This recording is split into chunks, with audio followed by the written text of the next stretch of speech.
আমি আজকে একাত্মতা ঘোষণা করছি এই কারণে, আমি আমার সন্তানের হত্যার বিচার চাই। আমি বিচার চাই, আমি বিচার চাই। এই বিচার আপনাদের নিশ্চিত করতেই হবে। আমার সব সন্তানের কাছে আমার অনুরোধ, আপনারা আমার সন্তানের হত্যার বিচার করুন। কারণ হাদির শেষ ইচ্ছা ছিল যদি মৃত্যু হয় তবু যেন আমার মৃত্যু বিচার হয়। আমি এই বিচার চাই।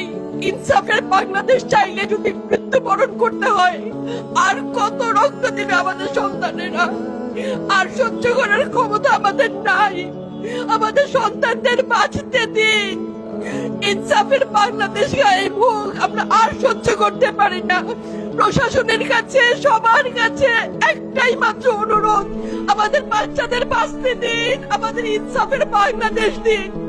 কথা বলার শক্তি আমার নাই, আমার চোখ ভরে আসছে। আমি সহ্য করার শক্তি আমাদের নাই। আমাদের বাচ্চাদের বাঁচতে দিন। প্রশাসন সজাগ হবে কবে? আর কত মৃত্যু আমার বাচ্চাদের দেখতে হবে?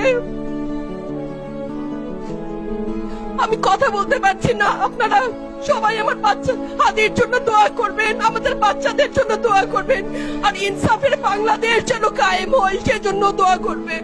আসসালামু আলাইকুম।